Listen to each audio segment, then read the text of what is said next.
Hi, so this week we're going to be doing something different. Instead of stealing like an artist, we're actually going to do a study of a piece of work step by step, breaking it down. And I looked on Pinterest for some inspiration and decided that this week it would be cool to just break down the process of what a different artist did instead of trying to come up with um, our own ideas, because sometimes studying their methods gives us a different perspective and teaches us some new things.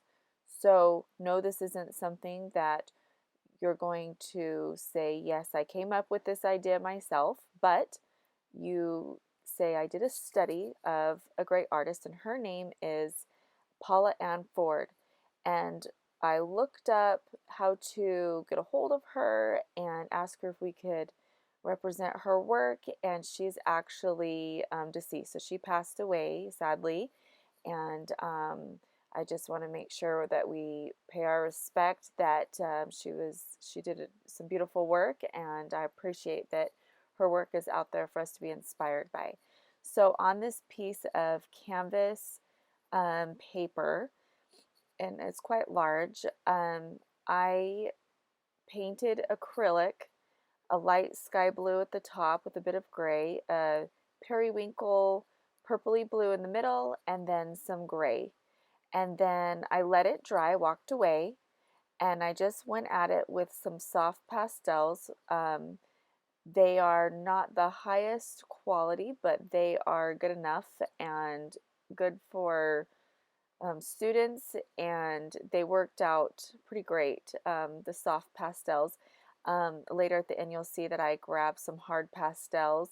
I tried that at first, and they didn't work over the canvas paper on top of acrylic. That just wasn't happening. So I started with making some details in the middle, moved forward to the foreground just to show that I had some sort of a path, and then I got a dark brown and went up making my trees all the way to the top, cast a bit of a shadow, used a Q-tip to do a little bit of blending because my fingers are too fat for these stick-like movements.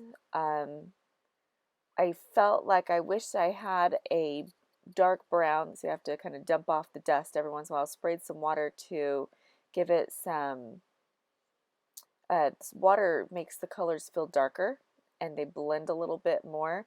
I really felt like this was a finger painting almost with this soft pastel. Soft pastel is another word for basically fancy chalk, is really what it is. So once you graduate from sidewalk chalk, you go to pastels, and there are absolutely stunning, realistic pieces of work done in chalk pastels. I can't say that I've ever done one myself. Um, this picture is one that I felt like looks really good from far back. Up close, not as quite as impressive. And I found myself most of the time thinking, man, I wish I could paint this with paint because I feel like it would be really cool. But I was able to do a pretty good replica of, I feel like, her work. Definitely hers is much much better thought out, and I don't actually know even what she used to do hers. I didn't even zoom in to see what medium she used. She may have painted it. It looked a little bit like pastel though. Um, but you know, I'm sure she spent a lot of time on that, a lot of thought. But because I had her idea in front of me, this literally only took me an hour, and I felt like I almost finger painted it practically as fast as you're seeing it happen here. It was just boom boom. I didn't even have to think. It was just very clear in my mind, and I had a lot of fun just adding in those crazy pops of colors. Mine's a little more colorful than hers is. Has a little bit more of obvious squiggle lines, but really I was just throwing in orange, throwing in yellow where I felt like it should be, dusting it off a bit, added some fun purple into the path because I felt like the path was a little bit boring, and This is a backlit picture, so the sunlight is coming in from behind through the trees. So there's some edges that I'm highlighting. There's some patches on the ground that are in the sunlight, and that's why I put yellow on the ground in bold patches. In the middle, you can see I did some highlights in the middle because she did, and that shows that the sun hit that area. I go in for a few little more interesting details. There are times where I literally just patted my fingers everywhere just to add some details. Um, just a lot of blending, and then you go back and you add in some detail with the trunks so that they don't look so messy. Sometimes my fingers touch places they shouldn't, and so I had to go in and clean up my messes and pretend like I meant to do it. Just adding in some little highlights makes all the difference in the world. Some highlights and some shadows.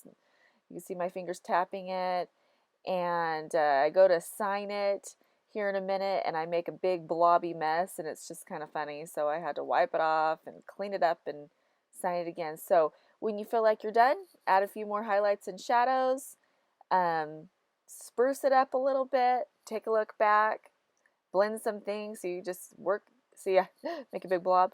And there we go. Just sign it and you're done. And you'd be shocked at what beautiful things you can do.